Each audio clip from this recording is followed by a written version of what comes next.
ওরহমতুল্লাহি ওয়াবারাকাতুহু বিসমিল্লাহির রহমানির রহিম আলহামদুলিল্লাহি রাব্বিল আলামিন ওয়াসসালাতু ওয়াসসালামু আলা রাসূলিল্লাহি ওয়া আলা আলিহি ওয়া আসহাবিহি আজমাইন আম্মা বাদ। বই শারহুল আকিদাহ আত-তাহাবিয়া পৃষ্ঠা 116। পুনরুত্থান ও পরকাল। মূল 82। আমরা পুনরুত্থান, কিয়ামত দিবসে আমলের প্রতিফল সবাইকে উপস্থাপন, আল্লাহর সামনে উপস্থাপন, হিসাব নিকাশ, আমলনামা পাঠ, সওয়াব, শাস্তি, পুলসিরাত ও মিজান এসবের উপর ঈমান রাখি। 83। জান্নাত ও জাহান্নাম সৃষ্ট বস্তু, এ দুটি কোনোদিন ধ্বংস নষ্ট হবে না।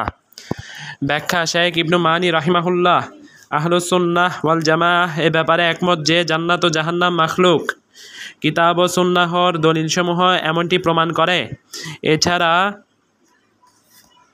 এছাড়া আদমের কাহিনী, তারা জান্নাতে প্রবেশ করা ও জান্নাত থেকে বের করে দেওয়ার কাহিনী তারা সবাই জানে যারা কুরআনুল কারীম পড়েছে বা শুনেছে। আল্লাহ তাআলা ইবনুল কাইয়িমের উপর রহম করুন। তিনি বলেন, আপনারা চিরস্থায়ী জান্নাতের দিকে আসুন। তা আমাদের আদি বাসস্থান এবং তা আমাদের শিবির। অনেক হাদিস বর্ণিত হয়েছে যা প্রমাণ করে জান্নাত ও জাহান্নাম বর্তমানে অস্তিত্বশীল ও বিদ্যমান। যেমন সূর্যগ্রহণ সংক্রান্ত হাদিসে নবী সাল্লাল্লাহু আলাইহি সাল্লাম স্পষ্টভাবে বলেছেন তিনি জান্নাত ও জাহান্নাম দেখেছেন। আহলুস সুন্নাহ ওয়াল জামাআহ এ ব্যাপারে একমত যে জান্নাত ধ্বংস নষ্ট হবে না, কারণ আল্লাহ তাআলা বলেছেন, আউযু বিল্লাহি মিনাশ শাইতানির রাজিম, উকুলুহা দাইমুন আজিল্লুহা, তার ফলসমূহ ও ছায়া চিরস্থায়ী। সূরা রদ আয়াত 35। অন্য আয়াতে আরো বলেন, আতাআন গায়রা মাজজুজ, এটা এক নিরবিচ্ছিন্ন পুরস্কার। সূরা হুদ আয়াত 108। এছাড়া অন্যান্য আয়াত প্রমাণ করে। একইভাবে অধিকাংশ সালাফের মতে জাহান্নাম ধ্বংস হবে না, নষ্ট হবে না, এবং সেখান থেকে জাহান্নামের কোনো অধিবাসী বের হতে পারবে না। যেমন আল্লাহ তাআলা বলেন, ওয়ামা হুম বিখারিজিনা মিনান নার, আর তারা কখনো জাহান্নাম থেকে বহির্গমনকারী নয়। সূরা বাকারা আয়াত 167। বরং জান্নাতি ও জাহান্নামীরা জান্নাত ও জাহান্নামে চিরস্থায়ী হবে। যেমন সহিহ হাদিসে এসেছে, ইয়া আহলাল জান্নাতি খুলুদুন ফালা মাউতা ওয়া ইয়া আহলান নারি খুলুদুন ফালা মাউতা, হে জান্নাতবাসী চিরস্থায়ীভাবে এখানে আসো, এখানে থাকো, তোমাদের আর কোনো মৃত্যু নেই। আর হে জাহান্নামবাসী চিরদিন এখানে থাকো, তোমাদের আর মৃত্যু নেই। সহিহুল বুখারী 4730, সহিহ মুসলিম 2849। পূর্ববর্তী কোনো আলিম থেকে জাহান্নাম ধ্বংস হয়ে যাওয়ার মতো উদ্ধৃতি করা হয়। শাইখুল ইসলাম ইমাম ইবনু তাইমিয়ার দিকে এ মত সম্পৃক্ত করা হয়, তবে তার থেকে এ মত প্রমাণিত নয়। তার ছাত্র ইবনুল কাইয়িম এ মাসালা নিয়ে তার শিফাউল আলিল ও হাদিল আরওয়াহ গ্রন্থে বিস্তারিত আলোচনা করেছেন। তবে তিনি জাহান্নাম ধ্বংস হয়ে যাওয়ার কথা নিশ্চিত ও দৃঢ়তার সাথে বলেননি, বরং তিনি এ সংক্রান্ত বিশ্বের অধিক দলিল উল্লেখ করার পর বলেন, যদি বলা হয় এই বিরাট মাসালায় আপনার পদচারণা কোথায় শেষ হয়েছে, তাহলে বলা হবে এই আয়াতে শেষ হয়েছে, ইন্না রাব্বাকা ফাআলুল লিমা ইউরিদ, নিশ্চয় আপনার রব তাই করেন যা তিনি ইচ্ছা করেন। সূরা হুদ আয়াত 107। তিনি ইবনুল কাইয়িম ওয়াবিলুস সাইয়্যিব গ্রন্থে স্পষ্টভাবে বলেছেন, জান্নাত ও জাহান্নাম ধ্বংস হবে না, তবে যে জাহান্নামে তাওহীদপন্থীরা অবাধ্য মুমিনেরা থাকবে তা ধ্বংস হয়ে যাবে। দৃষ্টি আকর্ষণ, ইবনুল কাইয়িম তার শিফাউল আলিল ও হাদিল আরওয়াহ গ্রন্থে নিম্নের আয়াতটি জাহান্নামীদের ব্যাপারে উল্লেখ করেছেন, ওয়ামা হুম মিনহা বিমুখরাজিন, তারা সেখান থেকে বহিষ্কৃত হবে না। সূরা হিজর আয়াত 48।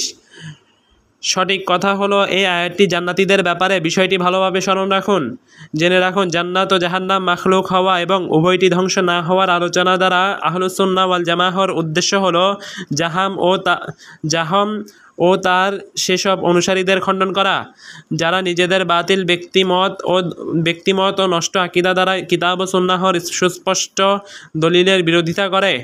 ইবনুল কাইয়িম ও অন্যান্য আহলুস সুন্নাহ জাহমিদের মতামত উল্লেখ করে তাদের খণ্ডন করেছেন এবং সুন্নাহকে সাহায্য করেছেন ও সুন্নাহর পক্ষ অবলম্বন করেছেন। জাহম এই অস্বাস্থ্যকর পথে চলেছে তার কাছে থাকা দলিলকে প্রত্যাখ্যান করার লক্ষ্যে। তার সেই দলিল হলো সংগঠন নামক দলিল। এই দলিলের ভিত্তি হলো ধারাবাহিকতা চলতে থাকতে পারে না, তথা এমন মাখলুক থাকতে পারে না যার কোনো শুরু নেই এবং এমন কোনো মাখলুক থাকতে পারে না যার কোনো শেষ নেই। ইবনুল কাইয়িমের নুনিয়া কবিতায় তার বিস্তারিত খণ্ডন করা হয়েছে। ইবনুল কাইয়িম জাহমের জান্নাত ও জাহান্নাম ধ্বংস হয়ে যাওয়া মত উল্লেখ করে কয়েক পঙ্খিক্তি কবিতায় তার খণ্ডন করেছেন। তিনি বলেন, জাহম বলেছে যে জান্নাত ও জাহান্নাম এখনও সৃষ্টি করা হয়নি এবং বর্তমানে উভয়টির কোনো অস্তিত্ব নেই। পুনরুত্থানের দিনে উভয়টি সৃষ্টি করা হবে, উভয়টি ধ্বংস হয়ে যাবে। আল্লাহ এক জাহমি অনুসারী। আল্লাহ তার অনুসারীদের সাথে কোমলতা দেখিয়েছে এবং জাহিলের মতো হাস্যকর কথা বলেছে। সে বলেছে জাহান্নাম ধ্বংস হবে না, তবে নড়াচড়া ধ্বংস হয়ে যাবে। এই বকবকানির কথা খুবই বিস্ময়কর।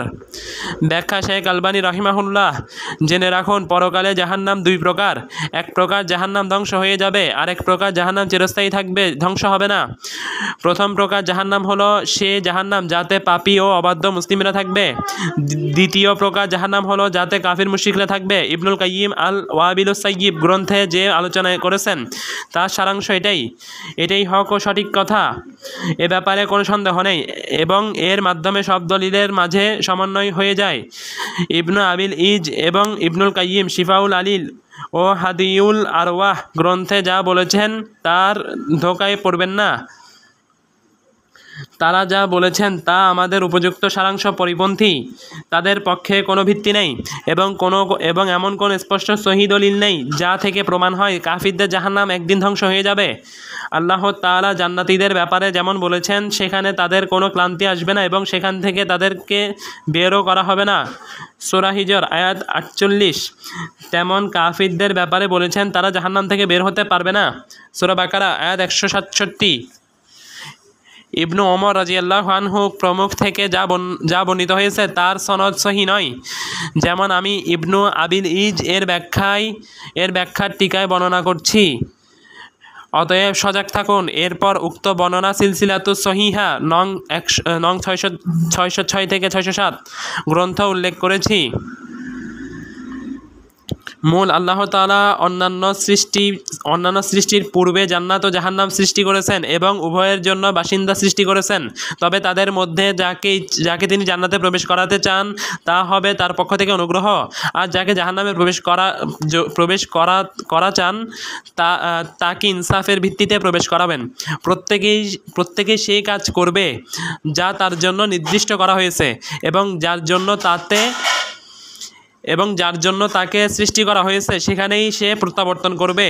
ব্যাখ্যা শেখ আলবানী রাহিমাহুল্লাহ, লেখক এখানে হাদিসের দিকে ইঙ্গিত করেছেন। হাদিসটি হলো, ইন্নাল্লাহা আযযা ওয়া জাল্লা ফারাগা ইলা কুল্লা আবিদিন মিন খালকিহি মিন খামসিন মিন আজালিহি ওয়া আমালিহি ওয়া মাদজাইহি ওয়া আসারিহি ওয়া রিজকিহি।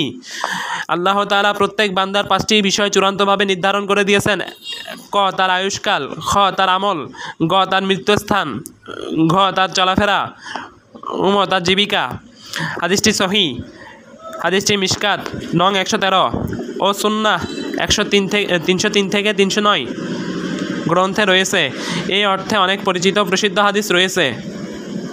বান্দার সামর্থ্য ও কর্ম মূল 84। বান্দা ও ভালো ও মন্দ উভয়টি বান্দার ভাগ্যে নির্ধারিত করা আছে। 85। সামর্থ্য ক্ষমতা দুই প্রকার। এক যে সামর্থ্য ক্ষমতা বান্দার কর্ম সংগঠিত হওয়ার সময় থাকা অপরিহার্য, যেমন তৌফিক তথা কোনো যথাযথভাবে সম্পন্ন করার সুযোগ কোনো সৃষ্টির গুণ হতে পারে না, বরং তা কেবল আল্লাহর হাতে আর তারই গুণ। এ ধরনের সামর্থ্য ক্ষমতা কেবল কার্য সম্পাদনের সময় থাকা আবশ্যক। 2. যে সামর্থ্য সক্ষমতা বান্দার শারীরিক সুস্থতা, সচ্ছলতা, সক্ষমতা, সুস্থ অঙ্গ প্রত্যঙ্গের নিরাপত্তা ও প্রয়োজনীয় উপায় উপকরণ ইত্যাদি ঠিক থাকার সাথে সম্পৃক্ত। এ ধরনের সামর্থ্য সক্ষমতা সর্বদা কার্য সংগঠিত হওয়ার পূর্বেই বিদ্যমান থাকতে হয়, আর এই সামর্থ্য সক্ষমতার সাথেই বান্দার জন্য আল্লাহর আদেশ নিষেধ করার বিষয়টি সম্পৃক্ত। অর্থাৎ এই সামর্থ্য সক্ষমতা থাকলেই আল্লাহর আদেশ নিষেধ তার উপর প্রযোজ্য হয়, নতুবা নয়। যেমন এ ব্যাপারে আল্লাহ তাআলা বলেন, লা ইউকাল্লিফুল্লাহু নাফসান ইল্লা উসাহা। তিনি কাউকে তার সামর্থ্যের ঊর্ধ্বে দায়িত্ব দেন না। সূরা বাকারা আয়াত 286। ব্যাখ্যা শেখ আলবানী রাহিমাহুল্লাহ। প্রথমটি আশারীদের মত আর দ্বিতীয়টি মুতাজিলাদের মত। তবে এক্ষেত্রে সঠিক মত হচ্ছে লেখক রাহিমাহুল্লাহ যেভাবে বিস্তারিত ব্যাখ্যা সাপেক্ষে বলেছেন সেভাবে উভয় মতকে সম্বোধন সাধন করা। শাইখুল ইসলাম ইমাম ইবনু তাইমিয়া রাহিমাহুল্লাহ এই বিষয়টি অত্যন্ত পরিষ্কার ও চমৎকারভাবে তুলে ধরেছেন। বিষয়টি অত্যন্ত গুরুত্বপূর্ণ হওয়ার কারণে তার পুরো আলোচনা উল্লেখ করতে কোনো সমস্যা নেই। তিনি তার মাজমুউল ফাতাওয়া 8 খণ্ড 371 পৃষ্ঠা থেকে 376 পৃষ্ঠা গ্রন্থে বলেন, আমাদের সাথী ও অন্যরা বান্দার সক্ষমতা ও সামর্থ্য নিয়ে আলোচনা করেছেন যে বান্দার সক্ষমতা ও সামর্থ্য তার কর্মসম্পাদনের পূর্ব থেকেই থাকে নাকি কর্মসম্পাদনের সাথে অর্জন হয়। তারা এই ব্যাপারে পরস্পর বিরোধী দুটি মত উল্লেখ করেছেন। একদল বলেছেন কর্ম সম্পাদনের সাথে সামর্থ্য ও সক্ষমতা অর্জন হয়। এটি কালামপন্থীদের মধ্যকার তাকদীর সাব্যস্তকারী আশারি এবং আমাদের সাথী প্রমুখদের সাথে একমত পোষণকারীদের মত। আর একদল বলেছেন কর্ম সম্পাদনের পূর্বে সামর্থ্য ও সক্ষমতা অর্জন হয়। এটি তাকদীর অস্বীকারী মুতাজিলা ও শিয়াদের মত। প্রথম দল বলে থাকে সক্ষমতা ও সামর্থ্য দ্বারা কেবল একটি কাজ সম্পাদন করা সম্ভব। কাজটি করার সময় ওই সক্ষমতা ও সামর্থ্য থাকে, যেসব পৃথক হয় না।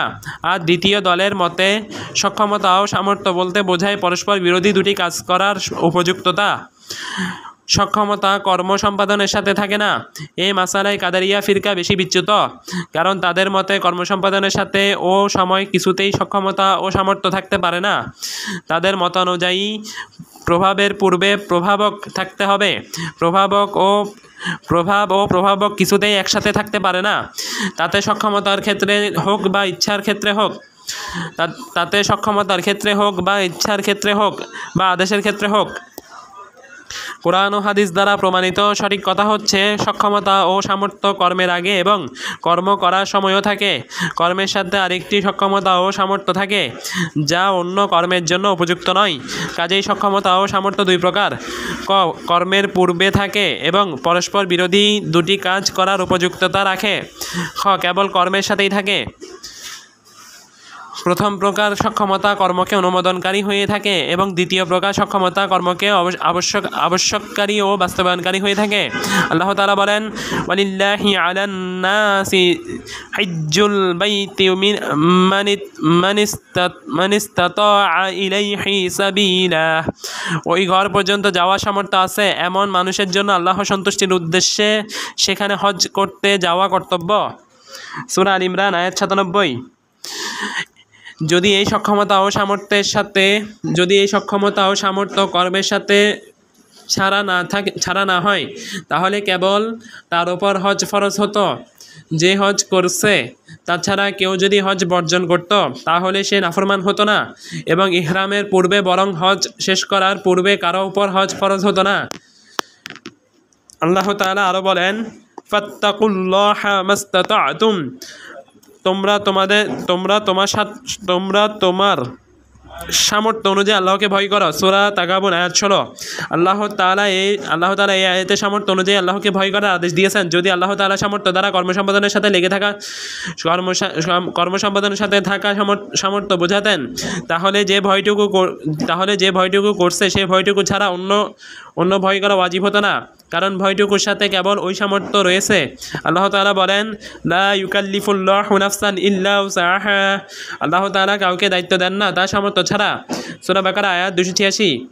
অর্থাৎ যতটুকু সক্ষমতা ও সামর্থ্য রয়েছে, এখানে যদি সামর্থ্য ও সক্ষমতা দ্বারা কর্ম সম্পাদনের সময় থাকা সামর্থ্য ও সক্ষমতার উদ্দেশ্য হতো, তাহলে যে কর্ম সম্পাদন করছে সেটাই তার উপর ফরজ হতো।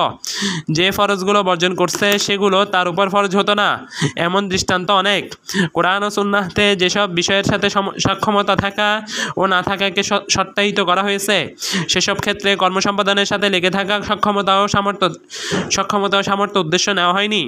যদি এমনটি উদ্দেশ্য নেওয়া হতো তাহলে আল্লাহ তাআলা শুধু সে কাজগুলো ফরজ করতেন যেগুলো বান্দা সম্পাদন করছে, আর যেগুলো বর্জন করছে সেগুলো ফরজ করতেন না। ফলে কেউই ফরজ ত্যাগ করার কারণে পাপী হতো না। আর দ্বিতীয় প্রকার তথা কর্মকে আবশ্যককারী ও বাস্তবায়নকারী সক্ষমতা হচ্ছে, যেমন আল্লাহ তাআলা বলেন, মা কানু ইয়াস্তাতিউনা আস-সামআ ওয়া মা কানু ইয়াবসিরুন। তারা শুনতেও পেত না এবং দেখতেও পেত না। তারা সত্য শুনতেও পেত না এবং দেখতেও পেত না। সূরা হুদ আয়াত 20।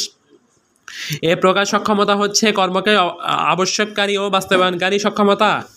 কাজেই দ্বিতীয় প্রকার সক্ষমতা থাকলেই বান্দার উপর শরীয়তের বিধান আবশ্যক হয়। অতএব প্রথম প্রকার সক্ষমতা হচ্ছে শরীয়তের আদেশ নিষেধ প্রতিদান ও শাস্তি প্রদানের হেতু। এই সক্ষমতা নিয়ে ফকিহগণ আলোচনা করেছেন। মানুষের মাঝে প্রচলিত সক্ষমতা দ্বারা সাধারণ এটি উদ্দেশ্য হয়ে থাকে। আর দ্বিতীয় প্রকার সক্ষমতা দ্বারা পৃথিবী পরিচালনাগত সক্ষমতা উদ্দেশ্য। এ প্রকার সক্ষমতা নির্ধারণ ও তাকদীরের হেতু। এর মাধ্যমে কর্মের অস্তিত্ব বাস্তবায়ন হয়। কাজেই প্রথম প্রকার সক্ষমতা শরীয়তের বিষয়াদি সংক্রান্ত এবং দ্বিতীয় প্রকার সক্ষমতা সৃষ্টি পরিচালনা সংক্রান্ত। যেমন আল্লাহ বলেন, ওয়াসাদ্দাকাত বিকালিমাতি রাব্বিহা ওয়া কুতিবিহ। আর সে তার রবের বাণী ও তার কিতাবসমূহ সত্য বলে গ্রহণ করেছিল। সূরা তাহরিম আয়াত 12। মূল 86। বান্দাদের সকল কর্ম আল্লাহর সৃষ্টি এবং তার বান্দাদের উপার্জন। 87। আল্লাহ তাআলা তার বান্দাদের ততটুকু দায়িত্ব দেন যতটুকু তারা সম্পাদন করতে সক্ষম, আর তারাও ততটুকুই দায়িত্ব পালন করতে সক্ষম। আল্লাহ তাআলা তাদেরকে যতটুকু দায়িত্ব দেন, আর এটাই হচ্ছে লা হাওলা ওয়ালা কুওয়াতা ইল্লা বিল্লাহ। আল্লাহর সাহায্য ছাড়া কোনো সৎকর্ম করা ও অন্যায় কাজ থেকে বিরত থাকা সক্ষমতা কারণেই। এই বাণীর ব্যাখ্যা। এর অর্থ হচ্ছে আল্লাহ রাব্বুল আলামিনের সাহায্য ছাড়া কারো কোনো গুনাহ থেকে বাঁচার ও নড়াচড়া করার ক্ষমতা নেই। অনুরূপভাবে আল্লাহ তাআলার তৌফিক ছাড়া আল্লাহর আনুগত্য করার ও এর উপর অবিচল থাকা সাধ্য কারো নেই। ব্যাখ্যা শাইখ ইবনে মানি রাহিমাহুল্লাহ। আর তারাও ততটুকুই দায়িত্ব পালন করতে সক্ষম। আল্লাহ তাআলা তাদেরকে যতটুকু দায়িত্ব দেন। লেখকের কথার অর্থ হলো আল্লাহ তাআলা তাদেরকে যার উপর ক্ষমতা দেন ততটুকু সক্ষমতা রাখে। ব্যাখ্যাকার লেখকের এ ব্যাপারে খণ্ডন করেছেন যে তাকলিফ তথা শরীয়তের দায়িত্ব প্রদান এর ক্ষেত্রে ইকদার বা ক্ষমতা প্রদান অর্থবোধক শব্দ ব্যবহার করা হয় না, বরং এই ক্ষেত্রে আমরা তথা আদেশ ও নাহি তথা নিষেধ শব্দ ব্যবহার করা হয়। এরপর তিনি বলেন, লেখকের আর তারাও ততটুকুই দায়িত্ব পালন করতে সক্ষম। আল্লাহ তাআলা তাদেরকে যতটুকু দায়িত্ব দেন এই কথাটুকু সঠিক নয়, বরং আল্লাহ তাদেরকে যতটুকু দায়িত্ব দেন তার তুলনায় তারা বেশি দায়িত্ব পালন করতে সক্ষম। আমি বলবো মানুষ 5 ওয়াক্ত সালাতের বেশি সালাত আদায় করতে সক্ষম, 1 মাসের বেশি সিয়াম পালন করতে সক্ষম এবং 1 হজ্জের বেশি হজ করতে সক্ষম। কিন্তু আল্লাহ তাআলা তার বান্দাদের সাথে হজ করতে চেয়েছেন, তাদের সাথে কঠোরতা করতে চাননি। আল্লাহ তাআলা বলেন, ইউরিদিল্লাহু আন ইউখাফফিফা আনকুম। আল্লাহ তোমাদের ভার কমাতে চান। সূরা নিসা আয়াত 28। তিনি অন্যত্র বলেন, ওয়ামা জাআলা আলাইকুম ফিদ-দীনি মিন হারাজ। দ্বীনের ব্যাপারে তোমাদের উপর কোনো সংকীর্ণতা আরোপ করেননি। সূরা হজ আয়াত 78। কিতাব ও সুন্নাহ যা প্রমাণ করে তা সঠিক ও হক। ব্যাখ্যা শাইখ ইবনু বাজ রাহিমাহুল্লাহ। আর তারাও ততটুকুই দায়িত্ব পালন করতে সক্ষম। আল্লাহ তাআলা তাদেরকে যতটুকু দায়িত্ব দেন এ কথা সঠিক নয়, বরং মানুষকে যতটুকু দায়িত্ব দেওয়া হয়েছে তার তুলনায় বেশি দায়িত্ব পালন করা তারা সক্ষম। কিন্তু আল্লাহ তাআলা তার বান্দাদের উপর দয়া করেছেন, তাদের উপর সহজতা অবলম্বন করেছেন এবং তাদের উপর দ্বীনে কোনো সংকীর্ণতা আরোপ করেননি। এটি তার পক্ষ থেকে দয়া অনুগ্রহ। আল্লাহ তৌফিক দাতা। ব্যাখ্যা শেখ আলবানী রাহিমাহুল্লাহ। অর্থাৎ বান্দা কেবল তা করতে সক্ষম যা যা তিনি তাদেরকে সম্পাদনের সক্ষমতা দিয়েছেন। এই সক্ষমতা তৌফিক সক্ষমতার মতো। এই সক্ষমতা বান্দার শারীরিক সুস্থতা, সচ্ছলতা, সক্ষমতা, সুস্থ অঙ্গ প্রত্যঙ্গের নিরাপত্তা ও প্রয়োজনীয় উপায় উপকরণ ইত্যাদি ঠিক থাকার সাথে সম্পৃক্ত সক্ষমতা নয়। কিন্তু লেখকের কথায় কিছু জটিলতা রয়েছে যা ইবনু আবিল ইজ স্পষ্ট করে দিয়েছেন। এভাবে ইমাম তহাবি এ বাক্যের ব্যাখ্যা করেছেন। তবে তার কথার মধ্যে একটি সমস্যা রয়েছে, কেননা তাকলিফ কথাটি আল্লাহ তাআলা কর্তৃক বান্দাকে কাজ করার উপর সক্ষমতা দেওয়া অর্থে ব্যবহৃত হয় না। শুধু শরীয়তের আদেশ ও নিষেধ অর্থেই তাকলিফ শব্দটি ব্যবহার করা হয়। ইমাম তহাবি বলেছেন, ওয়ালাম ইউকাল্লাফুহুমুল্লাহু তাআলা ইল্লা মা ইউতিকুনা ওয়ালা ইউতিকুনা ইল্লা মা কাল্লাফাহুম। আল্লাহ তাআলা তার বান্দাদের ততটুকু দায়িত্ব দেন যতটুকু তারা সম্পাদন করতে সক্ষম, আর তারাও ততটুকুই দায়িত্ব পালন করতে সক্ষম। আল্লাহ তাআলা তাদেরকে যতটুকু দায়িত্ব দেন। এখানে যে দুটি বাক্য রয়েছে, বাহ্যিক দৃষ্টিতে উভয় বাক্যের অর্থ একই। বাক্য দুটির মর্মার্থ সঠিক নয়, কেননা আল্লাহ তাআলা বান্দাদের উপর যে দায়িত্ব দিয়েছেন তার চেয়েও বেশি দায়িত্ব পালন করার সামর্থ্য তাদের রয়েছে। কিন্তু আল্লাহ সুবহানাহু ওয়া তাআলা তার বান্দাদের জন্য সহজ ও হালকা করার ইচ্ছা করেন। যেমন আল্লাহ তাআলা বলেন, ইউরিদিল্লাহু বিকুমুল ইউসরা ওয়ালা ইউরিদু বিকুমুল উসর। আল্লাহ তোমাদের সাথে কোমল নীতি অবলম্বন করতে চান, কঠোর নীতি অবলম্বন করতে চান না। সূরা বাকারা আয়াত 185, সূরাতুল বাকারা আয়াত 185। তিনি আরো বলেন, ইউরিদিল্লাহু আন ইউখাফফিফা আনকুম ওয়া খুলিকাল ইনসানা দাঈফা। আল্লাহ তোমাদের উপর থেকে শরীয়তের বিধিনিষেধ হালকা করতে চান, কারণ মানুষকে দুর্বল করে সৃষ্টি করা হয়েছে। সূরা নিসা আয়াত 28। তিনি অন্যত্র বলেন, ওয়ামা জাআলা আলাইকুম ফিদ-দীনি মিন হারাজ। দ্বীনের ব্যাপারে তোমাদের উপর কোনো সংকীর্ণতা আরোপ করেননি।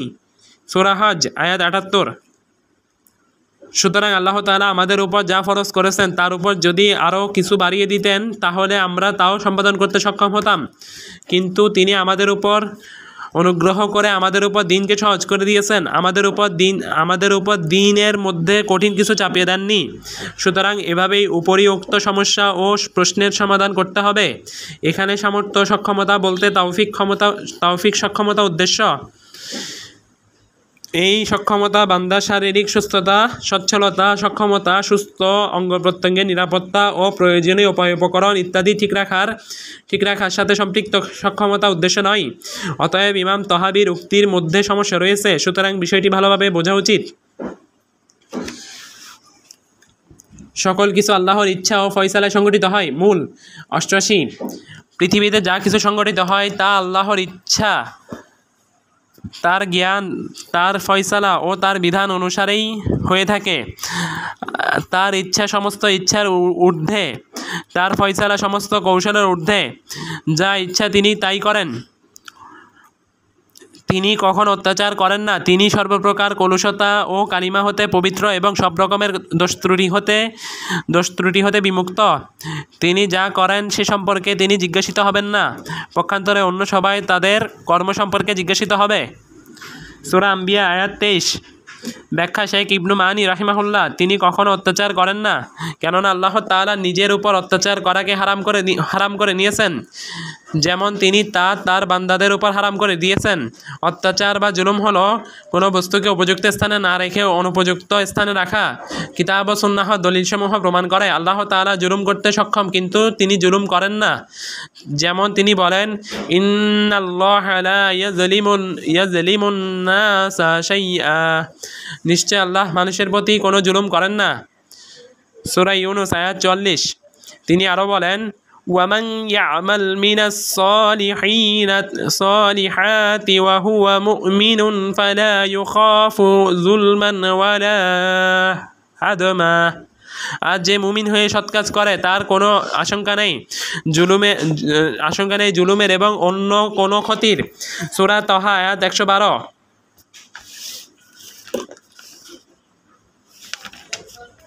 আয়াতে বর্ণিত হাজম শব্দের অর্থ ভালো কাজের প্রতিদান কমিয়ে দেওয়া এবং জুলুম হলো অন্যের অপরাধের কারণে শাস্তি দেওয়া।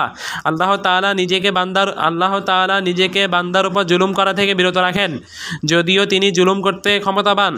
তিনি জুলুম করা থেকে বিরত থাকেন অনুগ্রহ, দয়া ও বদন্যতাবশত। ব্যাখ্যা শেখ আলবানী রাহিমাহুল্লাহ ইবনু আবিল ইজ বলেন, কোরআনের একাধিক আয়াত প্রমাণ করে যে আল্লাহ তাআলা স্বীয় সত্তাকে বান্দাদের উপর জুলুম করা থেকে পবিত্র করেছেন। আল্লাহ তাআলা সত্তা জুলুম থেকে পবিত্র। এমন মত কাদারিয়া ও জাবারিয়া ফিরকার মতে মাঝামাঝি একটি মতকে আবশ্যক করে। আদম সন্তানের যেসব কাজ জুলুম ও নিকৃষ্ট বলে গণ্য হয়, সে কাজগুলো সৃষ্টি করার দিক থেকে আল্লাহর দিকে সম্বোধিত হলে তা নিকৃষ্ট বলে গণ্য হবে না, যেমনটি বলে থাকে মুতাজিলা ও অন্যান্য সম্প্রদায়ের লোকেরা। কারণ বান্দার পক্ষ হতে যে জুলুম হয় তাকে আল্লাহর জুলুম মনে করা, আল্লাহকে বান্দার সাথে তুলনা করা শামিল এবং তাকে বান্দার উপর কিয়াস করার মতোই। আল্লাহ হলেন সবকিছুর রব, অমুখাপেক্ষী এবং সবকিছুর উপর ক্ষমতাবান। বান্দারা হলো দুর্বল, অসহায় ও আল্লাহর বশীভূত। জুলুম করা এমন একটি অসম্ভব বিষয় নয় যা করতে আল্লাহ তাআলা সক্ষম নন, যেমনটি বলে থাকে কালামপন্থীরা। তারা বলে সৃষ্টির মধ্যে জুলুম বলতে কিছু নেই, সুতরাং আল্লাহ তাআলা যাই সৃষ্টি করেন অথবা আল্লাহর পক্ষ হতে যা কিছু হয় তার সবই ন্যায়সঙ্গত। জুলুম শুধু তাদের পক্ষ থেকেই হয় যারা অন্যের দ্বারা আদেশ কিংবা নিষেধপ্রাপ্ত হয়, অর্থাৎ জুলুম কেবল বান্দার দ্বারাই হয়। আল্লাহ তাআলা যেহেতু কারো দ্বারা আদেশ বা নিষেধপ্রাপ্ত নন, তাই তার দ্বারা জুলুম হওয়া অকল্পনীয়।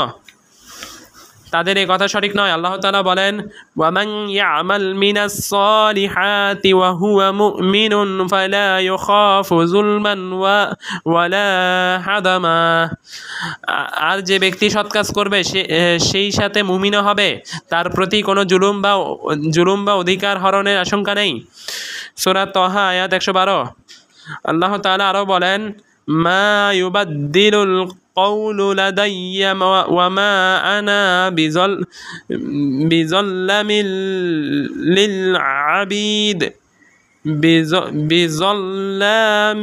লিল আবিদ।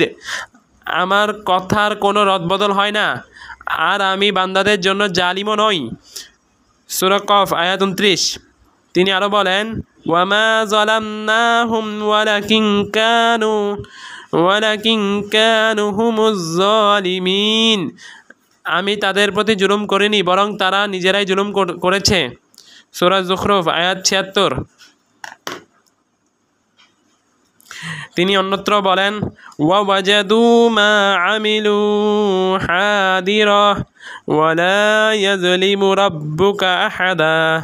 তারা যা কিছু করেছে সবাই নিজের সামনে উপস্থিত পাবে এবং তোমার রব কারোর প্রতি জুলুম করবেন না।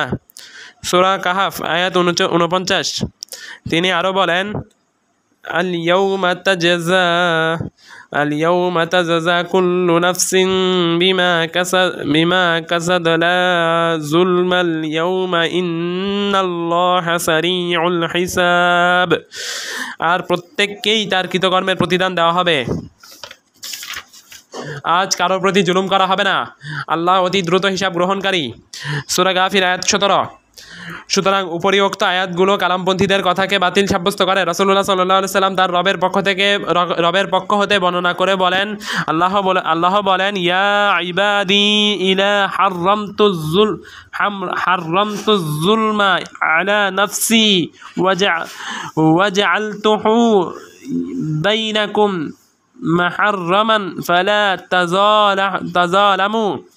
হে আমার বান্দাগণ, আমি আমার নিজের উপর জুলুম হারাম করেছি এবং তোমাদের মাঝেও তা হারাম করেছি, সুতরাং তোমরা পরস্পর জুলুম করো না। সহিহ মুসলিম 2577।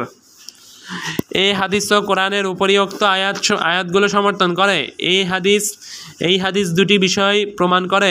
এক, আল্লাহ তাআলা তার নিজের উপর জুলুম হারাম করেছেন, সুতরাং জুলুম করা যদি আল্লাহর ক্ষমতাধীন না হতো তাহলে এ কথা বলতেন না যে তিনি তা নিজের উপর হারাম করেছেন। 2 তিনি যেমন সংবাদ দিয়েছেন যে জুলুম করাকে নিজের উপর হারাম করেছেন, ঠিক তেমন সংবাদ দিয়েছেন যে সৃষ্টির উপর রহম করাকে নিজের উপর আবশ্যক করে নিয়েছেন। সুতরাং যারা বলে জুলুম কেবল ওই ব্যক্তি করার ক্ষমতা রাখে যে অন্যের দ্বারা আদেশ ও নিষেধপ্রাপ্ত হয়, আর আল্লাহ তাআলা তেমন নন, তাদের এই যুক্তি বাতিল। তাদের যুক্তির জবাবে আরও বলা হবে যে আল্লাহ তাআলা সৃষ্টির উপর রহম করাকে নিজের উপর আবশ্যক করে নিয়েছেন এবং জুলুম করাকে তার উপর হারাম করেছেন। সুতরাং তিনি নিজের উপর কেবল এমন জিনিসও আবশ্যক করেছেন এবং এমন জিনিসকে নিজের উপর হারাম করেছেন যা তিনি বাস্তবায়ন করতে সক্ষম। তিনি অসম্ভব কিছুকে নিজের উপর হারাম করেননি। এ দ্বারা মৃত ব্যক্তি উপকৃত হয়, যা দ্বারা মৃত ব্যক্তি উপকৃত হয়। মূল 89।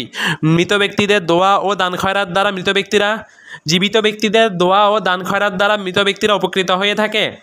ব্যাখ্যা শাইখ ইবনে মানি রাহিমাহুল্লাহ। অর্থাৎ জীবিত ব্যক্তিরা মৃত ব্যক্তিদের জন্য দোয়া করবে এবং জীবিত ব্যক্তিদের জন্য দোয়া করবে এবং জীবিতরা মৃতদের জন্য আল্লাহর কাছে রহম ও মাগফিরাত প্রার্থনা করবে। কিন্তু অবস্থা এর বিপরীত হয়ে গিয়েছে, বরং মৃতদের ইবাদতকারীরা আল্লাহর সাথে ও আল্লাহকে বাদ দিয়ে মৃতদের কাছে দোয়া করা বড় শিরক। অর্থাৎ মৃতরা জীবিতদের দোয়া শুনতে পায় না এবং তারা তাদের ডাকে কোনো সাড়া দেয় না। আল্লাহ তাআলা বলেন, ইন তাদউহুম লা ইয়াসমাউ দুআআকুম ওয়ালাউ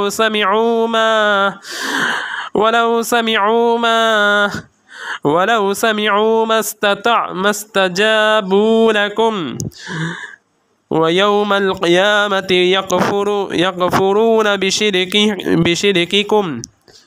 তোমরা তাদেরকে ডাকলে তারা তোমাদের ডাক শুনবে না এবং শুনলেও তোমাদের ডাকে সাড়া দেবে না, আর তোমরা তাদেরকে যে শরীক করেছ তারা কিয়ামতের দিন অস্বীকার করবে। সূরা ফাতির আয়াত 14। এই ডাকা ও দোয়া করাকে শিরক বলা হয়েছে। কবর পূজারীরা ডাকে ও দোয়া করে এজন্য যে মৃত ব্যক্তিরা তাদেরকে আল্লাহর অধিক নিকটবর্তী করে দিবে। ব্যাখ্যা শেখ আলবানী রাহিমাহুল্লাহ। ইবনু আবিল ইজ রাহিমাহুল্লাহ এই ব্যাপারে আহলুসুন্নাহর ঐক্যমত্যতা উল্লেখ করেছেন। এরপর তিনি এ ব্যাপারে কিতাব ও সুন্নাহ থেকে দলিল উল্লেখ করেছেন। মৃত ব্যক্তি দান খয়রাতের মাধ্যমে উপকৃত হয় এ সংক্রান্ত দলিল উল্লেখ করার সময় তিনি কেবল সেসব দলিল উল্লেখ করেছেন যেসব দলিল প্রমাণ করে সন্তানের দান খয়রাতে পিতামাতা উপকৃত হয়, অথচ এইসব দলিল দাবির তুলনায় নির্দিষ্টতর, যা কারো কাছে গোপন নয়। আমি আহকামুল জানাইজ পৃষ্ঠা 173 গ্রন্থে এই বিষয়টি বিস্তারিত ব্যাখ্যা করেছি এবং উল্লেখিত ঐক্যমত্যতার ব্যাপারে আপত্তি তুলেছি। আলবানী রাহিমাহুল্লাহ আহকামুল জানাইজ গ্রন্থে বলেছেন, অন্য মানুষ দান খয়রাত করলে তার দ্বারা মৃত ব্যক্তি উপকৃত হবে না। কেবল সন্তানের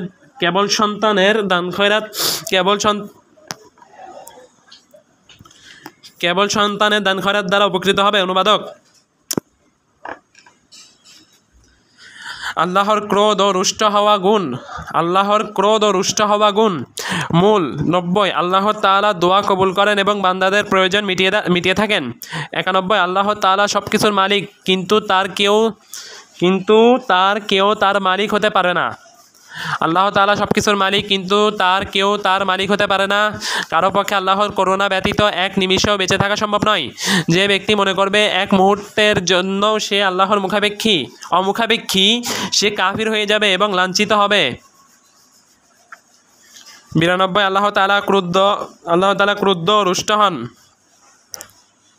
তবে তা মাখলুকের মতো নয়। ব্যাখ্যা শেখ আলবানী রাহিমাহুল্লাহ। এখানে আল্লাহর গুণাবলী নাকচকারী তাবিলপন্থী আশারি সহ অন্যান্যদের খণ্ডন করা হয়েছে। তারা বলে যে আল্লাহর ক্রোধ ও সন্তুষ্টি দ্বারা উদ্দেশ্য অনুগ্রহ করার ইচ্ছা করা। হাই আফসোস! আল্লাহর ইচ্ছা পোষণ গুণকে মেনে নেওয়া এবং তাবিলের মাধ্যমে তার ক্রোধ ও সন্তুষ্টি গুণদ্বয়কে নাকচ করার মাঝে কি পার্থক্য! অথচ বান্দার যেমন ক্রোধ ও সন্তুষ্টি গুণ রয়েছে, তেমন তাদের ইচ্ছা পোষণ ও গুণ রয়েছে। তারা যেমন ইচ্ছা পোষণ গুণের ক্ষেত্রে বলে আল্লাহর ইচ্ছা পোষণ বান্দার ইচ্ছা পোষণ থেকে ভিন্ন, তারা যদি একই কথা ক্রোধ ও সন্তুষ্টি গুণদ্বয়ের ক্ষেত্রেও বলতো, যদি উভয় গুণের প্রকৃতি ও বাস্তবতা রয়েছে যা যা তা দ্বারা গুণান্বিত ব্যক্তির সাথে সঙ্গতিপূর্ণ। ইবনে আবিল ইজ রাহিমাহুল্লাহ এই বিষয়ে বিস্তারিত আলোচনা করেছেন, তা অধ্যয়ন করা যেতে পারে। সাহাবীদের ভালোবাসা। মূল 93। আমরা রাসূলুল্লাহ সাল্লাল্লাহু আলাইহি সাল্লামের সাহাবীদের ভালোবাসি, তবে তাদের কারো ভালোবাসার ব্যাপারে বাড়াবাড়ি করি না। ব্যাখ্যা শেখ আলবানী রাহিমাহুল্লাহ। অর্থাৎ আমরা সাহাবীদের কাউকে ভালোবাসতে গিয়ে বাড়াবাড়ি করে নির্ভুল দাবি করব না, যেমনটি শিয়ারা আলী রাদিয়াল্লাহু আনহু ও তাদের অন্যান্য ইমামদের পিছনে দাবি করি, ইমামদের ব্যাপারে দাবি করে। মূল এবং তাদের কারো থেকে সম্পর্ক ছিন্ন করি না। ব্যাখ্যা শেখ আলবানী রাহিমাহুল্লাহ। যেমনটি মুক্ত ঘোষণা করেছে রাফিজিরা, তাদের কাছে বন্ধুত্ব নেই মুক্ত ঘোষণা করা ছাড়া, অর্থাৎ তাদের মতে কেউ আহলুল বাইতের বন্ধু হতে পারবে না এবং তাদেরকে ভালোবাসতে পারবে না যতক্ষণ না সে আবু বকর ও ওমর রাদিয়াল্লাহু আনহু থেকে নিজেকে মুক্ত ঘোষণা করবে। এর বিপরীতে আহলুস সুন্নাহ সকল সাহাবীর সাথে বন্ধুত্ব রাখে এবং তাদেরকে ভালোবাসে এবং ইনসাফপূর্ণ নিরপেক্ষতার সাথে তাদের প্রত্যেককে উপযুক্ত মর্যাদা প্রদান করে। তারা ক্ষেত্রে গোলামি ও প্রভৃতি পূজার আশ্রয় নেয় না। মূল তাদের সাথে যারা বিদ্বেষ পোষণ করে অথবা যারা তাদের অসম্মানজনকভাবে স্মরণ করে আমরা তাদের প্রতি বিদ্বেষ পোষণ করি। আমরা তাদেরকে শুধু কল্যাণের সাথেই স্মরণ করি। তাদের সঙ্গে মহব্বত রাখা দিন, ঈমান ও ইহসানের অংশ, আর তাদের প্রতি বিদ্বেষ পোষণ করা কুফরি, মুনাফিকি ও সীমালঙ্ঘন করার পরিচায়ক। 94। আমরা রাসূলুল্লাহ সাল্লাল্লাহু আলাইহি সাল্লাম এর মৃত্যুর পর সর্বপ্রথম আবু বকর রাদিয়াল্লাহু আনহু এর খেলাফতকে স্বীকৃতি দেই, কারণ তিনি ছিলেন উম্মাহর মধ্যে সর্বশ্রেষ্ঠ ও সর্বোত্তম ব্যক্তি। তারপর যথাক্রমে ওমর ইবনুল খাত্তাব, ওসমান ও আলী রাদিয়াল্লাহু আনহুম আজমাইন কে খলিফা বলে স্বীকৃতি প্রদান করি। তারাই ছিলেন সুপথগামী খলিফা ও হিদায়াতপ্রাপ্ত নেতা। 95। রাসূলুল্লাহ সাল্লাল্লাহু আলাইহি সাল্লাম যে 10 জন সাহাবীর নাম উল্লেখ করে তাদের সম্পর্কে জান্নাতের সুসংবাদ দান গ্রহণ করেছেন, আমরা তাদের জন্য জান্নাতের সাক্ষ্য প্রদান করি, কারণ এই সম্পর্কে স্বয়ং রাসূলুল্লাহ সাল্লাল্লাহু আলাইহি ওয়াসাল্লাম সুসংবাদ দান করেছেন আর তার কথা সত্য। তারা হলেন আবু বকর, ওমর, ওসমান, আলী, তালহা, জুবাইর, সাদ, সাঈদ, আব্দুর রহমান ইবনে আউফ ও আমিনুল উম্মাহ তথা জাতির বিশ্বাসভাজন আবু উবাইদা ইবনুল জাররাহ রাদিয়াল্লাহু আনহুম আজমাইন। 96। যে ব্যক্তি মুহাম্মদ সাল্লাল্লাহু আলাইহি সাল্লামের সাহাবীদের সম্পর্কে ভালো কথা বলবে তার স্ত্রীগণকে সব ধরনের কলঙ্ক থেকে পবিত্র মনে করবে এবং সম্মানিত বংশধরদের নোংরামি থেকে মুক্ত মনে করবে, সে মুনাফিকি থেকে মুক্ত থাকবে। ব্যাখ্যা শেখ আলবানী রাহিমাহুল্লাহ। শাইখুল ইসলাম ইমাম ইবনু তাইমিয়া রাহিমাহুল্লাহ বলেন, যে ব্যক্তি 4 খলিফার কারো খেলাফতকে আঘাত করে এবং সমালোচনা করে সে নিজ পরিবারের গাধা থেকে নিকৃষ্ট। মাজমুউল ফাতাওয়া 3 খণ্ড 153 পৃষ্ঠা।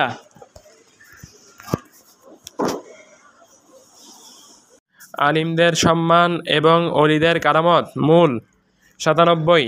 পূর্বে গত হওয়া সালাফে সালিহিন আলিমগণ এবং তাদের যথাযথ পদাঙ্ক অনুসারী কল্যাণের অধিকারী হাদিসবিদগণ ও ফিকহের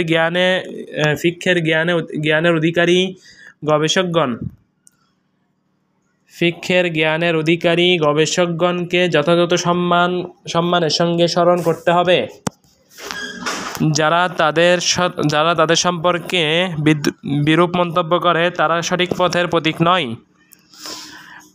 98। আমরা কোনো অলিকে কোনো নবীর উপর প্রাধান্য দেই না, বরং আমরা বলি যে কোনো রাসূল সকল অলি থেকে শ্রেষ্ঠ। ব্যাখ্যা শেখ ইবনু মানি রাহিমাহুল্লাহ। আমরা কোনো অলিকে কোনো নবীর উপর প্রাধান্য দিই না। লেখক এ কথা দ্বারা অদ্বৈতবাদীদের খণ্ডন করেছেন, যারা বলে বিলায়াতের অলিদের মর্যাদা নবুয়ত তুলনায় মহান। ওলায়াতের মর্যাদা নবুয়তের তুলনায় মহান। যারা বলে বিলায়াতের অলিদের মর্যাদা নবীদের তুলনায় মহান, আর নবুয়তের মর্যাদা রিসালাত তুলনায় মহান, রাসূলদের তুলনায় মহান। আর নবুয়তের মর্যাদা রিসালাতের রাসূলদের তুলনায় মহান।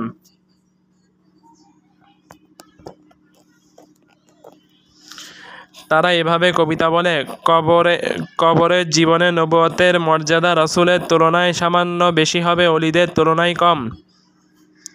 তারা বলে বিলায়াত অলিদের মর্যাদা নবুয়ত নবীদের তুলনায় মহান, আর নবুয়তের মর্যাদা রিসালাত রাসূলদের তুলনায় মহান। এমন কথা আল্লাহ এবং তার নবী ও রাসূলগণের ব্যাপারে অজ্ঞতা। আল্লাহ যা আদেশ করেছেন তা পালন ও যা থেকে নিষেধ করেছেন তা বর্জন করার মাধ্যমে এবং রাসূলগণের অনুসরণ ও তাদের পদাঙ্ক অনুসরণ করার মাধ্যমে আল্লাহকে ভয় করা ছাড়া কোনো অলি কি অলি হতে পারে? কিন্তু এটি অদ্বৈতবাদী ও সুফিদের বাড়াবাড়ি ও সিরাতুল মুস্তাকিম থেকে বিচ্যুতি। ব্যাখ্যা: শেখ আলবানী রাহিমাহুল্লাহ ইবনু আবিল ইজ বলেন, এখানে ইমাম তহাবী রাহিমাহুল্লাহ এমন সব মূর্খ সুফি ও ওয়াহদাতুল উজুদ তথা সর্বেশ্বরবাদে বিশ্বাসীদের প্রতিবাদ করেছেন যাদের অলিদেরকে নবী রাসূলদের চেয়ে শ্রেষ্ঠ মনে করা হয়েছে। তবে সুফিদের মধ্যে যারা ঈমান ও আমলের উপর সুপ্রতিষ্ঠিত, তারা ইলম অর্জন ও শরীয়ত অনুযায়ী আমল করার উপদেশ দেয়, তাদের কথা অভিন্ন। আল্লাহ তাআলা নবী রাসূলদের আনুগত্য করা সকলের উপর ওয়াজিব করে দিয়েছেন।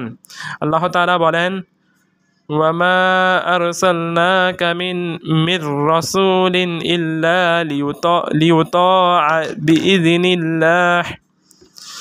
আমি কেবল এই জন্য রাসূল পাঠিয়েছি যাতে আল্লাহর হুকুম অনুযায়ী তার আনুগত্য করা হয়। সূরা নিসা আয়াত 64। সুফিদের অনেকেই মনে করে যে তারা ইবাদত বন্দেগীতে মশগুল থেকে নফস পরিশুদ্ধ করার মাধ্যমে নবী রাসূলদের স্তরে পৌঁছতে পারে, আর এজন্য নবী রাসূলদের তরিকার অনুসরণ করতে হয় না। তাদের কতক আবার বলে যে নবী রাসূলগণ শেষ অলির প্রদীপ থেকে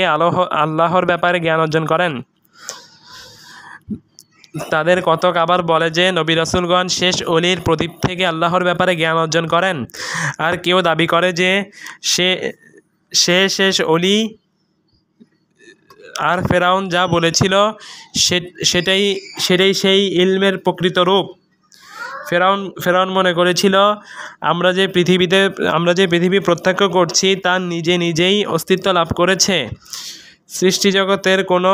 সৃষ্টিজগতের এমন কোনো স্রষ্টা নেই যিনি সৃষ্টিজগৎ থেকে আলাদা ও স্বতন্ত্র বৈশিষ্ট্যের অধিকারী। আর ভণ্ড সুফি দাবি করে যে সে নিজেই আল্লাহ। ফেরাউন মুখে মুখে স্রষ্টাকে অস্বীকার করলেও গোপনে আল্লাহর ব্যাপারে সুফিদের চেয়েও বেশি জ্ঞান রাখত। কাজেই ফেরাউন স্রষ্টাকে সাব্যস্ত করত, কিন্তু এসব সুফি মনে করে সৃষ্টির অস্তিত্বই আল্লাহর অস্তিত্ব, যেমনটি মনে করত ইবনু আরাবী এবং তার মতো সুফিরা। সে যখন দেখল যে বাহ্যিক শরীয়ত পরিবর্তন করার কোনো সুযোগ নেই, সে তখন বলল নবুয়তের ধারাবাহিকতা খতম হয়ে গিয়েছে, কিন্তু বেলায়াত খতম হয়নি। তাই সে বেলায়াতের দোহাই দিয়ে এমন কিছু দাবি করেছে যা নবুয়তের চেয়েও অনেক বড় ও মহান এবং যা নবী রাসূলদের জন্য প্রযোজ্য। সে আরও দাবি করেছে যে বেলায়াত তথা নবী রাসূলগণ উপকৃত হন, যেমন সে বলেছে, মাকামুন নাবুওয়াতি ফি বারযাহ ফাওয়াইকার রাসূলি ওয়াদুনাল ওয়ালিয়্যি। নবীর মর্যাদা রাসূল ও অলির মাঝখানে, আর নবীর মর্যাদা অলি মর্যাদার চেয়ে নিচে। সুফিদের এসব কথা ইসলামী শরীয়ত পরিবর্তন করার নামান্তর, কেননা মুত্তাকির জন্য বিলায়াত সাব্যস্ত, কিন্তু এই বিলায়াত কখনো নবুয়তের মর্যাদায় পৌঁছাতে পারে না। যেমন আল্লাহ তাআলা বলেন, আলা ইন্না আউলিয়া আল্লাহি লা খাউফুন আলাইহিম ওয়ালা হুম ইয়াহজানুন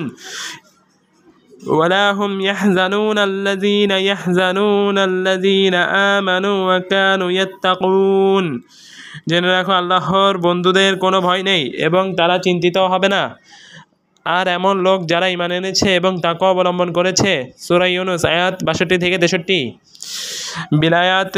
বিলায়াতের ক্ষেত্রে নবুয়তের বিশেষত্ব ও মর্যাদা অধিক বেশি, আর নবুয়তের চেয়ে রিসালাতের মর্যাদা আরও উপরে। মূল ৯৯। ওলিদের যে কারামত আমাদের নিকট পৌঁছেছে যা বিশ্বস্ত বর্ণনার মাধ্যমে বর্ণিত হয়েছে, আমরা তা বিশ্বাস করি। ব্যাখ্যা শাইখ ইবনু মানি রাহিমাহুল্লাহ। কিতাব ও সুন্নাহ দ্বারা ওলিদের কারামত প্রমাণিত। কারামতের বিষয়টি মুতাওয়াতিরভাবে প্রমাণিত। তা মুতাজিলা ও তাদের পদাঙ্ক অনুসরণকারী কারামপন্থীদের মতোই বিদাতিরাই কেবল তা অস্বীকার করে। যারা কারামত অস্বীকার করে হকপন্থীগণ তাদেরকে ভ্রষ্ট আখ্যা দিয়েছেন, কারণ তা অস্বীকার করার মাধ্যমে অস্বীকারী কিতাব ও সুন্নাহর বিরোধিতা করে। আর যে ব্যক্তি নিজের নষ্ট ব্যক্তি মতামত ও ভ্রান্ত বিবেকের মাধ্যমে কিতাব ও সুন্নাহর বিরোধিতা করে ও বিপক্ষে অবস্থান নেয়, সে বিদাতি ভ্রষ্ট। ব্যাখ্যা শাইখ আলবানী রাহিমাহুল্লাহ। বিশ্বস্ত বা সহি সূত্রে প্রমাণিত হতে হবে এমন সত্যারোপ করে লেখক রাহিমাহুল্লাহ খুব চমৎকার বলেছেন। কারণ মানুষজন, বিশেষ করে পরবর্তী যুগের মানুষজন কারামতের কথা বর্ণনা করতে গিয়ে এ মাঠকে প্রশস্ত করে ফেলেছে। তারা কারামতের নামে এমন সব বাতিল জিনিস বর্ণনা করে যা বাতিল হওয়ার ব্যাপারে ন্যূনতম বোধসম্পন্ন ব্যক্তি সন্দেহ পোষণ করবে না। এমনকি কখনো এমন জিনিস বর্ণনা করে যা তাওহীদ ও রুবুবিয়্যাহর ক্ষেত্রে বড় শিরক। শারানির তাবাকাতুল আউলিয়া এমন সব বাতিল কারামতের সবচেয়ে বড় গ্রন্থ। যেমন তাতে রয়েছে, এক ওলি বলেন, আমি ২০ বছর ধরে কোনো জিনিসকে কুন ফায়াকুন বলা ছেড়ে দিয়েছি আল্লাহর সাথে আদব রক্ষার্থে। জালিমেরা যা বলে আল্লাহ তা থেকে অনেক ঊর্ধ্বে। কিছু সাহাবীর সহিহ সূত্রে প্রমাণিত কারামত ইমাম নববী রিয়াজুস সালিহিন অনুচ্ছেদ ২৫৩ হাদিস নং ১৫১৬ থেকে ১৫২৩ আমার তাহকিকে গ্রন্থে পাওয়া যাবে। কিয়ামতের আলামত। মূল ১০০। আমরা কিয়ামতের আলামতসমূহ বিশ্বাস করি, যেমন দাজ্জালের আবির্ভাব, আসমান থেকে ঈসা আলাইহিস সালামের অবতরণ। ব্যাখ্যা শাইখ আলবানী রাহিমাহুল্লাহ। এই সংক্রান্ত হাদিসগুলো মুতাওয়াতির, যেমনটি অনেক বিজ্ঞ হাফিজে হাদিস সাক্ষ্য দিয়েছেন। এ বিষয়ে আমার একটি গ্রন্থ রয়েছে। গ্রন্থটির নাম দিয়েছি কিসসাতুল মাসিহিদ দাজ্জাল ওয়া নুজুল ঈসা আলাইহিস সালাতু ওয়াস সালাম ওয়া কাতলুহু ইয়াহু। আশা করি আল্লাহ তা সংশোধন ও পরিমার্জনের তৌফিক দেবেন এবং তা সহজ করে দেবেন। মূল। আর আমরা পশ্চিম আকাশে সূর্যোদয় এবং দাব্বাতুল আরদ নামক প্রাণীর স্বীয় স্থান হতে আবির্ভাবের উপরও ঈমান রাখি। ১০১। আমরা কোনো গণক বা কোনো জ্যোতিষীকে সত্য বলে বিশ্বাস করি না, এবং এমন ব্যক্তিকেও সত্য বলে বিশ্বাস করি না যে আল্লাহর কিতাব, নবী সাল্লাল্লাহু আলাইহি সাল্লামের সুন্নাহ ও উম্মাহর ইজমার বিপরীতে কিছু দাবি করে। ১০২। আমরা মুসলিম জাতির ঐক্যকে সত্য ও সঠিক বলে মনে করি, এবং বিচ্ছিন্নতা ও দলাদলিকে ভ্রান্তি ও শাস্তিযোগ্য অপরাধ বলে মনে করি। ব্যাখ্যা শাইখ আলবানী রাহিমাহুল্লাহ। জামায়াত হচ্ছে যার উপর রাসূলুল্লাহ সাল্লাল্লাহু আলাইহি সাল্লাম ও তার সাহাবীগণ ছিলেন। একেই বলা হয় আল ফিরকাতুন নাজিয়া বা মুক্তিপ্রাপ্ত দল। এটি হচ্ছে আহলুল হাদিস এবং বিভিন্ন মাযহাবের যারা আহলুল হাদিসের পথ অনুসরণ করে তাদের দল। আল্লাহর দ্বীন অভিন্ন। ১০৩। নবমণ্ডল ও ভূমণ্ডলে আল্লাহর দ্বীন এক ও অভিন্ন, তা হচ্ছে ইসলাম। আল্লাহ তাআলা বলেন, ইন্নাদ-দীনা ইনদাল্লাহিল ইসলাম। নিশ্চয় আল্লাহর নিকট একমাত্র দ্বীন হচ্ছে ইসলাম। সূরা আল ইমরান আয়াত ১৯। অন্যত্র তিনি আরও বলেন, ওয়ারাদিতু লাকুমুল ইসলাম দীনা। আর আমি ইসলামকে তোমাদের দিন হিসেবে মনোনীত করলাম। সূরা মাইদা আয়াত ৩। ব্যাখ্যা শাইখ আলবানী রাহিমাহুল্লাহ। ইবনু আবিল ইজ বলেন, দ্বীন ইসলাম তাই যা আল্লাহ তাআলা নবী রাসূলদের মাধ্যমে তার বান্দাদের জন্য নির্ধারণ করেছেন। এই দ্বীনের মূল ও শাখা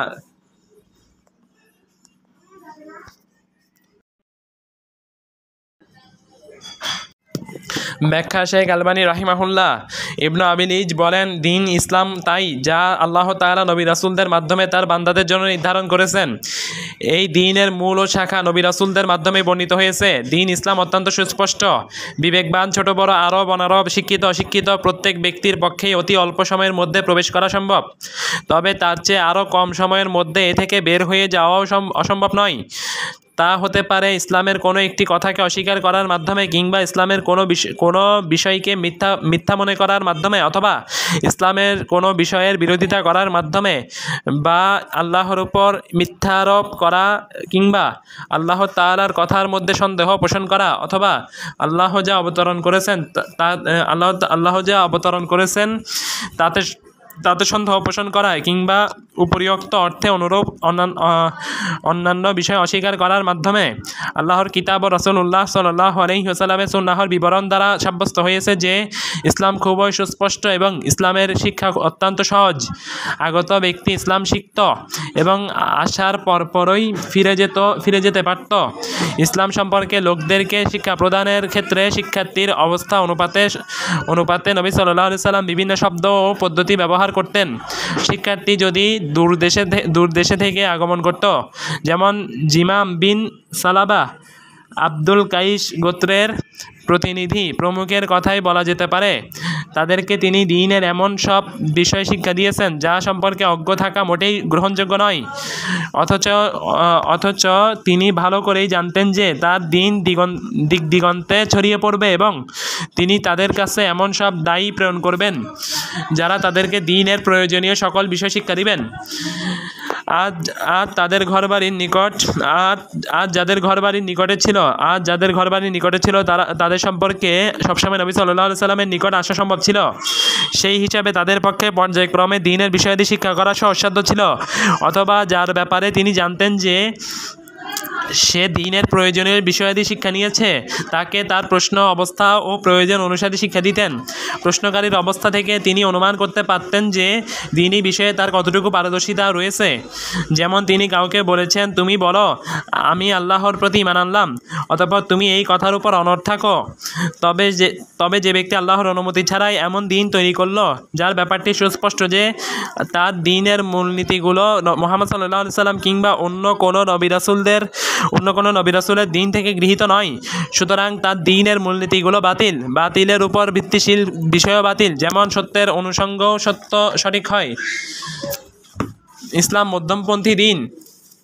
104 ইসলাম মধ্যমপন্থী দ্বীন বাড়াবাড়ি ও শিথিলতার মাঝামাঝি এর অবস্থান এবং সাদৃশ্য স্থাপন ও তাতিল তথা অর্থহীন করার মাঝে এর অবস্থান বাধ্য করা জাবারিয়া ও নির্ধারণহীন কাদারিয়া এর মাঝে এর অবস্থান এবং নিশ্চিন্ততা ও নৈরাশ্যের মাঝামাঝি এর অবস্থান।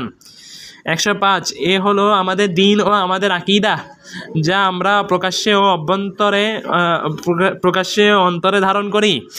এতক্ষণ যা কিছু আমরা আলোচনা করলাম এবং বর্ণনা করলাম তার বিপরীতে সকল কিছু থেকে আমরা মুক্ত। আমরা আল্লাহ তাআলার কাছে প্রার্থনা করি তিনি যেন আমাদেরকে ঈমানের উপর প্রতিষ্ঠিত রাখেন এবং ঈমানের উপর আমাদের মৃত্যুদান করেন। তিনি যেন আমাদেরকে রক্ষা করেন বিভিন্ন প্রবৃত্তি পরায়ণতা ও বিবিধ মতের অনুসরণ থেকে এবং মুশাব্বিহা, মুতাজিলা, জাহমিয়া, জাবারিয়া, কাদারিয়া প্রভৃতি বাতিল মতবাদসমূহ থেকে, যারা আহলুস সুন্নাহ ওয়াল জামাআহর বিরুদ্ধাচারণ করে এবং বিভ্রান্ত লোকদের সাথে সহাবস্থান করে আমরা তাদের থেকে মুক্ত ঘোষণা করছি। আমাদের মতে তারা পথভ্রষ্ট ও নিকৃষ্ট। আল্লাহ তাআলা সর্বাধিক নিরাপত্তাদাতা ও তৌফিক দাতা। ব্যাখ্যা শেখ ইবনু মানি রাহিমাহুল্লাহ। এমন প্রত্যেক মতবাদ যারা আহলুস সুন্নাহ ওয়াল জামাআহর মতে বিরোধিতা করে তারা বাতিল ও ভ্রান্ত মতবাদ। আল্লাহ তাআলা মুশাব্বিহা ও জাহমিয়া মুআত্তিলাদের এ বাণীর মাধ্যমে খণ্ডন করেছেন। লাইসা কামিসলিহি শাইউন ওয়া হুয়াস সামিউল বাসীর। কোনো কিছুই তার মতো নয়, তিনি সর্বশ্রোতা সর্বদ্রষ্টা। সূরা শুরা আয়াত 11। মুশাব্বিহারা মূর্তির ইবাদত করে এবং মুআত্তিলারা অস্তিত্বহীনের ইবাদত করে, আর নাম ও গুণাবলী সাব্যস্তকারীরা এক অদ্বিতীয় অমুখাপেক্ষী রবের ইবাদত করে। ইবনুল কাইয়িম তার নুনিয়া কবিতায় কত সুন্দর কথা বলেছেন। আমরা আল্লাহর গুণাবলীকে আমাদের গুণাবলীর সাথে সাদৃশ্য দেই না। মুশাব্বিহারা মূর্তির ইবাদতকারী, আমরা কিছুতে আল্লাহকে আমাদের গুণাবলীর উপর ভিত্তি করে কল্পনা করি না। মুআত্তিলেরা অস্তিত্বহীনের ইবাদতকারী। জেনে রাখুন, জাহমিয়ারা আল্লাহর গুণাবলীকে নাকচ করে। জাবারিয়ারা বলে বান্দার কোনো কর্মের ইখতিয়ার থাকে না, বরং বান্দা নিজের কর্ম করতে বাধ্য। কাদারিয়ারা বলে বান্দা নিজেই নিজের কর্মের স্রষ্টা। রাফিজিরা সাহাবিদের কাফির বলে এবং আল্লাহর গুণাবলী নাকচ করার ক্ষেত্রে জাহামিয়াদের পথে চলে। এসব ফিরকা ভ্রষ্ট ও বাতিল ফিরকা। জাহাম আল্লাহর গুণাবলী, এক তাতিল নিষ্ক্রিয়করণ, 2 জাবর বান্দা নিজের কর্মের ব্যাপারে বাধ্য এবং ইরজা ঈমান থাকলে পাপ কোনো ক্ষতি করবে না মতবাদ চালু করে, যেমনটি ইবনুল কাইয়িম নুনিয়া কবিতা উদ্ধৃত করেছেন। যদিও এইসব মতবাদের কিছু মতবাদ অন্যের দিকে সম্পৃক্ত করা হয়, এসব মতবাদকে শক্তিশালী ও সহযোগিতা করার কারণে যা বলা হয়েছে তা কতই না সুন্দর। মানুষ যা মতামত দেয় ও বর্ণনা করে সে ব্যাপারে কিছু মানুষ বিরোধিতা করবে। প্রত্যেক মানুষ সাফল্যের মাধ্যমে সফলতা দাবি করে। তুমি তার কথা গ্রহণ করো। আল্লাহ ও তার রাসূল থেকে স্পষ্ট দলিল তার মতকে সাহায্য করে। ব্যাখ্যা শেখ আলবানী রাহিমাহুল্লাহ। যেমন মুকাল্লিদরা তারা ৪র্থ হিজরির পর আগত সকলের উপর তাকলিদ করাকে দ্বীনের ওয়াজিব বিধান হিসেবে নির্ধারণ করে দিয়েছেন। একে অবলম্বন বানিয়ে তারা কিতাব ও সুন্নাহর নূরের মাধ্যমে হিদায়াত লাভ থেকে মুখ ফিরিয়ে রেখেছে। যারা মাযহাবী গোলামি বর্জন করে নবী সাল্লাল্লাহু আলাইহি সাল্লামের পথকে আঁকড়ে ধরার সর্বাত্মক দাওয়াত দেন, তাদেরকে তারা যা ইচ্ছা অপবাদ দেয়। ইমামুস সুন্নাহর উপর আল্লাহ দয়া করুন। তিনি বলেছেন, মোহাম্মদের দিন তো হাদিস নির্ভর। যুবকদের উত্তম রসদ হলো হাদিস ও হাদিসের অনুসারীদের থেকে বিমুখ হইও না। জেনে রাখো, রায় ব্যক্তি মতামত হলো অন্ধকার আর হাদিস আলো। অনেক সময় যুবকেরা হেদায়েতের রাস্তা খুঁজে পায় না, অথচ সূর্য তার আলোর মশাল জ্বালিয়ে আলো বিতরণ করছে। আল্লাহ সুবহানাহু ওয়া তাআলা হকের পথ প্রদর্শক। আমরা যা লিখতে চেয়েছি তা এখানেই শেষ হলো। সমস্ত প্রশংসা জগৎসমূহের রব আল্লাহর জন্য। সাল্লাল্লাহু আলা মুহাম্মদ ওয়া আলা আলিহি ওয়া আসহাবিহি ওয়াসাল্লাম।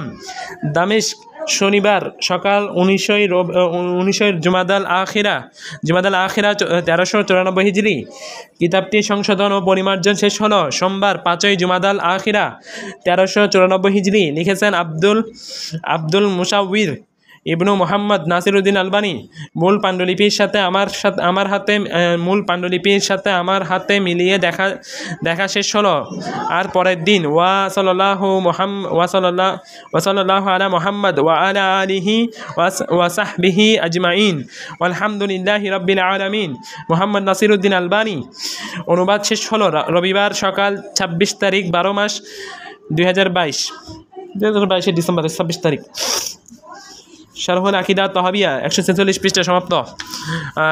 আমাদের সংকলিত কিছু বইয়ের তালিকা: হাদিস কেন মানতে হবে, মুসলিম জাতির দুর্দশার কারণ উত্তরণের উপায়, এটা সালাফগণের মানহাজ নয়, একগুচ্ছ উপদেশ, সাহাবীদের অন্তকলহ এবং সালাফদের অবস্থান, 20 শতাব্দীর 3 কিংবদন্তি, ফতোয়া আলবানী, মুসলিম নারীর পূর্ণাঙ্গ মাসাইল, সালাফগণের দুনিয়া বিমুখতা, ফিতনাতুত তাকফির, আমল সিরিজ 6টি বইয়ের প্যাকেজ, মানহাজুস সালাফ, ফাহামুস সালাফ, মহানবী সাল্লাল্লাহু আলাইহি সাল্লামের জীবনচরিত, বান্দার প্রতি আল্লাহর 10 নসিহত, সূরা এবং আয়াতের ফজিলত, উসুল ফিকহের মূলনীতিসমূহ, শারহু উসুলিস সুন্নাহ, হারাম সম্পদের বিধিবিধান, লুকমান হাকিমের দার্সে।